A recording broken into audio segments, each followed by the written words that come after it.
lives and livelihoods shattered, and widespread civilian infrastructure damaged. Its protracted nature has vividly laid out that war spares no one, and its effects threaten peace and stability far beyond the region. It is unfortunate that despite the diplomatic efforts at the start of the year, including Security Council Resolution 2774 and multiple limited ceasefire understandings, tangible progress has remained elusive. While prisoner exchanges and talks in Istanbul offer glimmer of hope, the ongoing violence, death, and destruction from relentless attacks has continued to cast a shadow over the nascent and fledgling peace efforts. It is imperative that the echoes for peace must be heard. Peace in Ukraine is long overdue.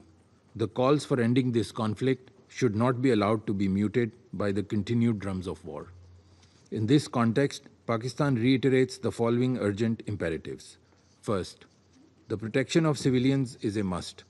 The international humanitarian law is clear, and it is vital that it must be upheld unconditionally.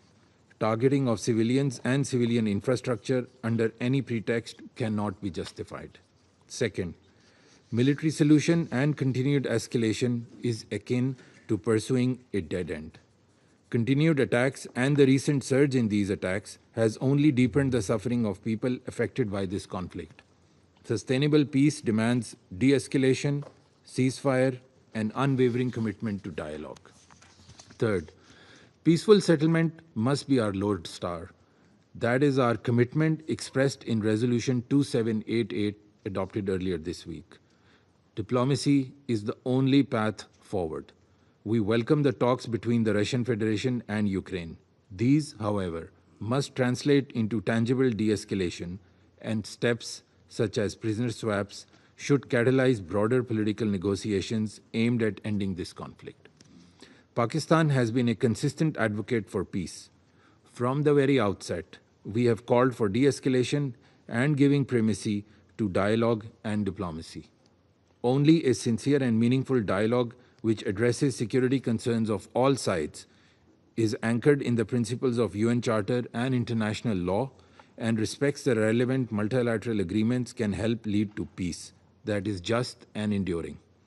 Pakistan stands ready to support all regional and international efforts that pave the way for a peaceful resolution of the Ukraine conflict. I thank you. I resume my function as President of the Council.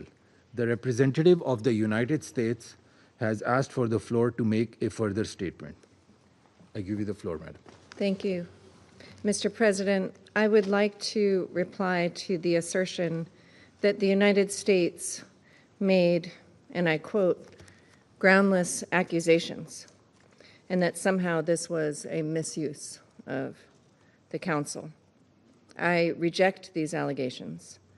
The United States has raised pertinent information, and in a case in point today, we noted that materials and components supplied by China are ending up in Russian weapons, weapons which Russia is using to strike Ukraine, killing Ukrainian civilians and destroying Ukrainian infrastructure.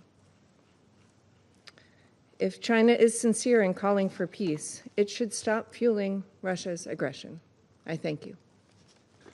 I thank the representative of the United States for the statement, and the representative of China has asked for the floor now to make a further statement. I give you the floor, sir. Thank you, President. I'll be very brief. China on the issue of Ukraine our position has been repeated so many times. We are calling for a ceasefire, and we're committed to promoting peace talks. China's efforts have been seen by all.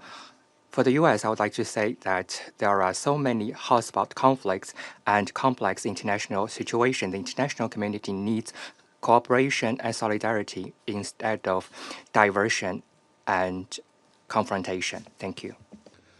I thank the representative of China for those further remarks. I now give the floor to the representative of Ukraine. Thank you, Mr. President. I wish to express Ukraine's sincere appreciation to the presidency of Pakistan for convening today's meeting. We are also grateful to ASG Miroslav Jančar and